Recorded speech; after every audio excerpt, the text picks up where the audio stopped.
Communist പാർട്ടികൾ പണ്ട് മുതലേ സ്വീകരിച്ചു വന്നിരിക്കുന്ന നയങ്ങളിൽ നിന്ന് വ്യത്യാസപ്പെടുത്തി ഒരു പുതു കേരളത്തിലെ എങ്ങനെ മുന്നോട്ട് കൊണ്ടുപോകാം എന്നുള്ള കണക്കോട്ട് കൂടി ഒരു നവകേരള ആ, ആ, എന്താണ് ഒരു നവകേരള നയപ്രഖ്യാപനം നടത്തുകയാണ് ഇപ്പോൾ പിണറായി വിജയൻ ഈ സമ്മേളനത്തോട് നടത്തിയിട്ടുള്ളത്. കാരണം എന്താണ്, 2026 എങ്ങനെ തുടർ ഭരണം പിടിച്ചെടുക്കാം എന്നുള്ള ഒരു പ്ലാനിങ് ഉള്ള ഒരു സമ്മേളനം എന്നുള്ളതിനേക്കാളും അപ്പുറം ഇതിനെ വലിയ രീതിയിൽ പാർട്ടിയിൽ ശുദ്ധികലശം നടത്തും എന്നൊന്നും ഞാൻ വിചാരിക്കുന്നില്ല. അങ്ങനെ ഒരു സംവിധാനം, കാരണം ഒരർത്ഥത്തിൽ പോലും ഈ പാർട്ടിയെയോ ഈ സർക്കാരിനെയോ എഴുത്തിക്കാട്ടുന്ന ഒരു രേഖകളും ഒരു സംഘടനാ റിപ്പോർട്ടുകളും ഈ സമ്മേളനത്തിൽ വരില്ല എന്നുള്ളതാണ് ഞാൻ വിചാരിക്കുന്നത്. ഒരു രേഖകളും വരാൻ പോകുന്നില്ല. പിണറായി വിജയൻ എഴുതിക്കാട്ടുന്നതായിട്ടോ സംസ്ഥാന സെക്രട്ടറിനെ എഴുതിക്കാട്ടുന്നതോ ആയ ഒരു നയരേഖകളും അല്ലെങ്കിൽ ഒരു റിപ്പോർട്ടുകളും ഈ സംസ്ഥാന സമ്മേളനത്തിൽ വരില്ല. എന്താണ് പോളിറ്റ് ബ്യൂറോ അംഗത്തിനെ കുറിച്ചുള്ള വിമർശനം സംസ്ഥാന കമ്മിറ്റിയിൽ ഉണ്ടാവാറില്ല. അല്ല, ഞാൻ പറയുന്നത് സംഘടനാ പ്രവർത്തനവുമായി ബന്ധപ്പെട്ട കാര്യങ്ങളിൽ സംഘടനയ്ക്ക് വന്നിട്ടുള്ള അപജയങ്ങളെക്കുറിച്ചിട്ടും വിഭാഗീയതയെക്കുറിച്ചിട്ടും എന്താണ് അതിലുണ്ടാകുന്ന പുഴുക്കുത്തുകളെക്കുറിച്ചിട്ടും ഇൻഡിവിജ്വലായി ഓരോരുത്തരെ എടുത്ത് ചർച്ച ചെയ്യുന്നൊരു സമ്മേളനമാണ് സംസ്ഥാന സമ്മേളനം. നമ്മളാണ് മുമ്പ് കണ്ടിട്ടുള്ളത്.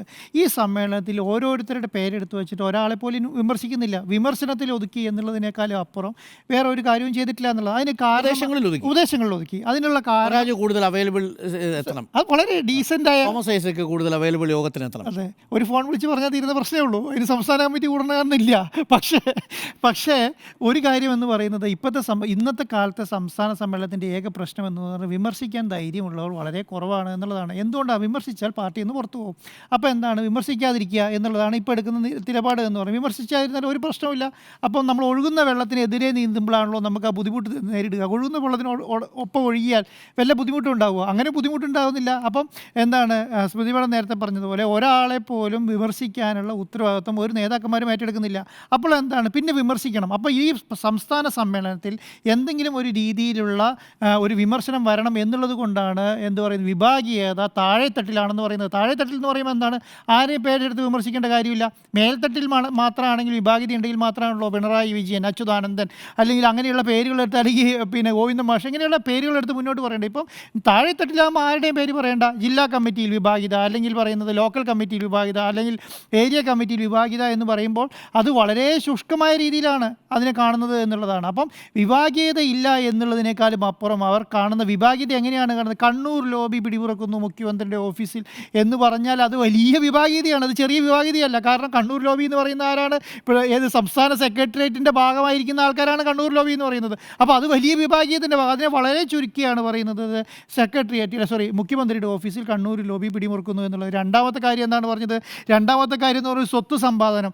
കേരളത്തിൽ CPM നേതാക്കന്മാർ സ്വത്ത് സമ്പാദിക്കുന്നത് വലിയ പ്രശ്നമായി ഇപ്പോൾ പാർട്ടി കാണുകയാണെങ്കിൽ ഈ പാർട്ടിയിൽ ആരും ഉണ്ടാവില്ല. കാരണം എന്താണ്, പാർട്ടിക്ക് വേണ്ടി ജീവിക്കുന്ന അണികളും പാർട്ടിക്ക് വേണ്ടി പ്രവർത്തിക്കുന്ന അണികളെക്കാളും കൂടുതൽ ഇപ്പോൾ എന്താണ്, സ്വന്തം കാര്യത്തിന് വേണ്ടി പാർട്ടി ഉപയോഗിക്കുന്ന അണികളായി മാറി. പാർട്ടിക്ക് വേണ്ടി എത്ര പേർ ഇപ്പോൾ ജീവിക്കുന്നുണ്ട് നോക്കും. പാർട്ടിയെ ബിസിനസ്സാക്കി മാറ്റിയ നേതാക്കന്മാരാണ് കൂടുതലും പ്രവർത്തിക്കുന്നത്. അവർക്ക് പാർട്ടിനെ കൊണ്ടുള്ള എല്ലാ കാര്യങ്ങളും ഉപയോഗിക്കാം, എല്ലാ സംവിധാനങ്ങളും ഉപയോഗിക്കാം. പക്ഷേ താഴെത്തട്ടിലുള്ള അണികൾ അങ്ങനെയല്ല. താഴെത്തട്ടിലെ അണികൾ എങ്ങനെയാണ്? അതാണ് പറയുന്നത്. ഇന്ന് പറയുന്നത് എന്താണ്, ആശാ വർക്കർമാരുടെ കാര്യങ്ങൾ എന്തുകൊണ്ട് നിങ്ങൾ കണ്ടില്ല എന്ന് നടിക്കുന്നു എന്ന് ചോദിക്കാനുള്ള കാരണം അതാണ്. കാരണം എന്താണ്, ഇത് തൊഴിലാളി പ്രസ്ഥാനമാണ്, മുതലാളി പ്രസ്ഥാനമല്ല. ഈ മുതലാളി പ്രസ്ഥാനത്തിൻ്റെ കൂടെ നിന്ന് കാര്യങ്ങൾ മുന്നോട്ട് കൊണ്ടുപോകാൻ വേണ്ടി നിങ്ങൾ തീരുമാനിച്ചിട്ടുണ്ടെങ്കിൽ അണികളായിട്ടുള്ള ആൾക്കാരും തൊഴിലാളികളായിട്ടുള്ള തൊഴിലാളി വർഗ പ്രസ്ഥാനത്തിൻ്റെ കൂടെ ഉണ്ടാകില്ല എന്നുള്ളത് കൊണ്ടാണ് എന്ന് പറയുന്നത്. ആശാ വർക്കർമാരുടെ പ്രശ്നത്തിൽ കാര്യമായി ഇടപെടാതെ നിങ്ങൾ PSC മെമ്പർമാർക്ക് സ്വർണ്ണക്കരണ്ടിയിൽ ശമ്പളം വിളമ്പുന്നു എന്ന് പറയുന്നതിന് കാരണം എന്താണ്? അതിന് കാരണം എന്ന് പറയുന്നത് നിങ്ങൾ തൊഴിലാളി വർഗത്തെ മറന്നുകൊണ്ട് മുന്നോട്ട് പോവുകയാണ് എന്നുള്ളതാണ്. ഇന്ന് ഗോവിന്ദ മാഷ് പറഞ്ഞ വേറൊരു കാര്യം ഞാൻ ശ്രദ്ധിച്ചത് എന്താണ്, നമുക്ക് പണം വേണ്ടേ ഈ കാര്യങ്ങൾ നടത്തണം എന്ന് തുടങ്ങിയിട്ടാണ് കമ്മ്യൂണിസ്റ്റ് പാർട്ടി പണത്തിൻ്റെ പുറകെ പോകാൻ തുടങ്ങിയത്. അതായത് വക്കറ്റ് പിരിവിൽ കൂടി കയറി വന്ന പ്രസ്ഥാനമാണത്. സംസ്ഥാനത്തിന്റെ കേന്ദ്രത്തിന്റെ സാമ്പത്തിക സാഹചര്യത്തിൽ സംസ്ഥാനത്തിന് വിഭവങ്ങൾ കണ്ടെത്തേണ്ടതില്ലേ? ഞാൻ ചോദിക്കുന്നത് പാർട്ടിയുടെ പണം തന്നെയല്ല ഞാൻ പറഞ്ഞത്. അതുകൊണ്ടല്ല ഞാൻ പറഞ്ഞത് പണം വേണ്ടേ എന്നൊരു സംസ്ഥാന സെക്രട്ടറി ആയിക്കോട്ടെ, സംസ്ഥാന സെക്രട്ടറി എന്താണ് നമ്മുടെ ഇടതുപക്ഷവും വലതുപക്ഷവും തമ്മിലുള്ള വ്യത്യാസം എന്താണ്? ഇടതുപക്ഷവും വലതുപക്ഷവും തമ്മിലുള്ള വ്യത്യാസം എന്ന് പറയുന്നത്, ഇടതുപക്ഷം എന്ന് പറയുന്നത് കമ്മ്യൂണിസ്റ്റ് പ്രസ്ഥാനം എന്ന് പറയുന്നത് ജനങ്ങളാൽ സംഘടിപ്പിച്ച് ജനങ്ങളാൽ പ്രവർത്തകരാൽ ഉണ്ടാക്കിക്കൊണ്ട് വന്നൊരു പ്രസ്ഥാനമാണ് കമ്മ്യൂണിസ്റ്റ് പ്രസ്ഥാനം. അതിന്റെ ഭാഗം മൂലധനം വിപുല സമാഹരണവും സംബന്ധിച്ച് നേരത്തെ തന്നെ പാർട്ടി എടുത്ത നിലപാടാണ്. അത് മാത്രം എടുത്ത നിലപാടല്ലല്ലോ. നിക്ഷേപങ്ങൾ വരണം, നിക്ഷേപ സൗഹൃദമാകണം. നിക്ഷേപ സൗഹൃദം ആകട്ടെ എന്ന് പറയുന്നില്ല. പക്ഷേ എന്താണ് അപ്പൊ നയവ്യത്യാസം വരുന്നുണ്ടായിരുന്നു സാറേ. നോക്കൂ, രണ്ട് കാര്യങ്ങളിലാണ് വ്യത്യാസം. ഒന്ന്, ഇതിൽ പൊതുമേഖലാ സ്ഥാപനങ്ങൾ വിറ്റഴിക്കാൻ ഈ സർക്കാർ തീരുമാനിച്ചിട്ടുണ്ടോ? അല്ല, പൊതുവേല സ്ഥാപനം വിറ്റഴിക്കുന്നത് നിങ്ങൾ പിന്നെ പുറത്തുനിന്ന് ഫണ്ട് സ്വീകരിക്കാൻ തീരുമാനിക്കുന്നത് എങ്ങനെയാണ്? അത് സർക്കാരിന്റെ ഇടതുപക്ഷത്തിന്റെ തീരുമാനമായിരുന്നു. നിക്ഷേപം എവിടെയാ സ്വീകരിക്കുക? വിദേശ നിക്ഷേപമല്ല, നിങ്ങളുടെ സ്വകാര്യ നിക്ഷേപം. നിങ്ങൾക്ക് കൊണ്ടുവന്ന് ഇവിടെ സർവകലാശാല തുടങ്ങാം. കേരളത്തിലെ ഏതെങ്കിലും സർവകലാശാല സ്വകാര്യ വ്യക്തികൾക്ക് കൊടുക്കുന്നു എന്നുള്ളതല്ല. സ്വകാര്യ സർവകലാശാല തുടങ്ങാൻ നിങ്ങൾക്ക് കൊടുക്കാം. അതാണൊരു വലിയ നല്ല തീരുമാനം. അതാണ് ഞാൻ പറഞ്ഞത്. അതാണ് ഞാൻ തുടക്കത്തിൽ പറഞ്ഞ ഒരു കാര്യം. എന്താണ് ഈ നവകേരളം സൃഷ്ടിക്കാൻ വേണ്ടി നവനയങ്ങൾ പിണറായി വിജയൻ കൊണ്ടിരുന്നു എന്നുള്ളതാണ്. അപ്പോൾ എന്താണ്, നമ്മൾ മുന്നോട്ട് വെച്ച നയങ്ങളിൽ നിന്നൊക്കെ പിന്നോട്ട് പോകുന്നുണ്ട് കമ്മ്യൂണിസ്റ്റ് പ്രസ്ഥാനങ്ങളും. അതിന് ഞാനത് എതിരല്ല കേട്ടോ. ഞാൻ പറയുന്നത് ഈ പറയുന്ന നയവ്യത്യാസം വരുന്നതിന് എതിരല്ല. ഇന്നത്തെ കാലത്തിൽ അടിസ്ഥാനപ്പെട്ട് പാർട്ടിയെ മാറ്റാൻ തീരുമാനിച്ചു, അത്രയേ ഉള്ളൂ. അത് അംഗീകരിച്ചാൽ മതി, അതിന് പ്രശ്നങ്ങളൊന്നുമില്ല. 1980-ലെയും 1975-ലെയും 1960-ലെയും പാർട്ടിയല്ല ഇപ്പൊ 2023 എങ്ങനെയാണോ കേരളത്തെ കൊണ്ടുപോകേണ്ടത് ആ രീതിയിലേക്ക് പാർട്ടികൾ മാറി. കമ്മ്യൂണിസ്റ്റ് പാർട്ടി മാറി എന്ന് അംഗീകരിച്ച പ്രശ്നം തീർന്നു. അത് അംഗീകരിക്കാതെ നമ്മൾ ഈ പറയുന്ന കാര്യങ്ങളല്ല. എല്ലാ കാലത്തും കമ്മ്യൂണിസ്റ്റ് പാർട്ടി പറയുന്ന കാര്യമുണ്ട്. മാറുന്ന സാഹചര്യത്തിനനുസരിച്ചുള്ള ആശയങ്ങളാണ് കമ്മ്യൂണിസ്റ്റ് പാർട്ടി എല്ലാ കാലത്തും സ്വീകരിച്ചിരുന്നത്. എല്ലാ കാലത്തും പാർട്ടി പറയുന്നത്. അതെന്താ പാർട്ടി പറയാറുണ്ട്? അത്ര പറഞ്ഞാൽ മതി, ആ പ്രശ്നമില്ല. ഇത് 2025 വിഷയമല്ലല്ലോ. സ്വകാര്യ സർവകലാശാല സംബന്ധിച്ച് സർക്കാർ പിണറായി വിജയൻ നേരത്തെ പറഞ്ഞിരിക്കുന്ന കാര്യമല്ലേ? നിലപാട് നേരത്തെ വ്യക്തമാക്കിയതല്ലേ? പാർട്ടി സംസ്ഥാന കോൺഗ്രസിന് മുൻപ് തന്നെ കോർപ്പറേറ്റ് കമ്പനികളുടെ ഇൻവെസ്റ്റ്മെന്റ്, വിദേശ നിക്ഷേപം, ഈ പറയുന്ന സ്വകാര്യ സർവകലാശാല മുതലായ കാര്യങ്ങളിൽ, ഈ സ്വാശ്രയ കോളേജുകൾ, ഈ മുതലായ കാര്യങ്ങളിലൊക്കെ ഇടതുപക്ഷത്തിന് ഉണ്ടായിരുന്ന അഭിപ്രായമല്ല, പണ്ട് കാലങ്ങളുടെ അഭിപ്രായമല്ല ഇപ്പോൾ ഉള്ളത്. അല്ല, അതെല്ലാം പിന്നോട്ട് പോയി. അതെന്തുകൊണ്ടാണ് അങ്ങനെ സ്വീകരിക്കാൻ കാരണം? ഈ 2023 എത്തി നിൽക്കുമ്പോൾ 2023 കേരളത്തിന്റെ ആവശ്യം അതാണ്. കാരണം എന്താണ്? മൂലധന നിക്ഷേപം ഇല്ലാതെ കേരളത്തെ മുന്നോട്ട് കൊണ്ടുവരാൻ വേണ്ടി ഈ പാർട്ടിക്ക് കഴിയില്ല. മൂലധന നിക്ഷേപം എന്ന് പറയുന്നത് ഞാൻ പറഞ്ഞത് പോളിസി ചേഞ്ച് ആണ്.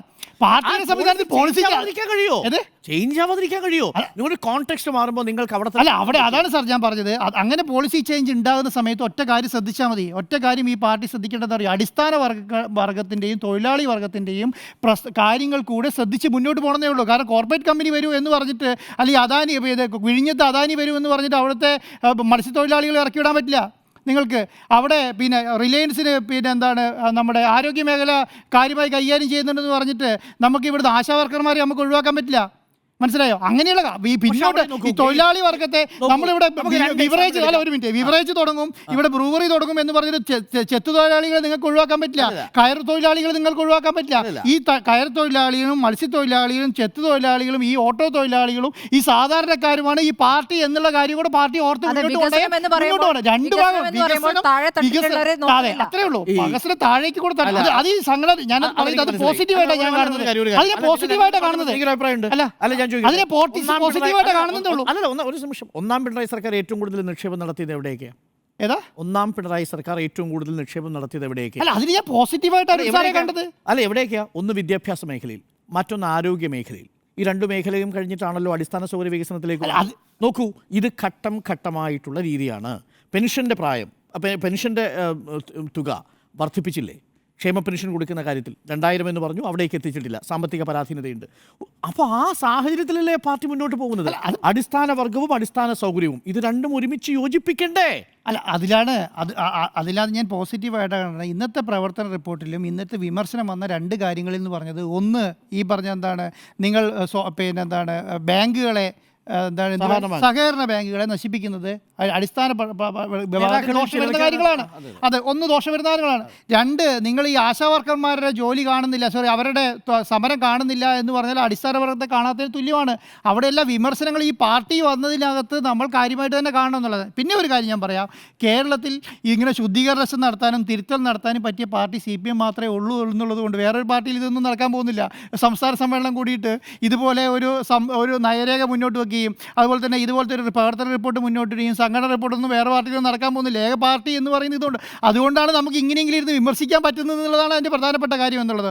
അപ്പോൾ ഞാൻ വിചാരിക്കുന്നത് 2026 ഇലക്ഷനെ മുന്നിൽ കണ്ടിട്ടുള്ള ഒരു മുന്നോട്ടുള്ള നീക്കം മാത്രമായിരിക്കും ഈ സംസ്ഥാന സമ്മേളനത്തിൽ നടക്കുക. അതിനപ്പുറത്തേക്ക് ഒന്നും നടക്കാൻ പോകുന്നില്ല എന്നുള്ളതാണ് എൻ്റെ ഒരു അഭിപ്രായം. ഓക്കെ.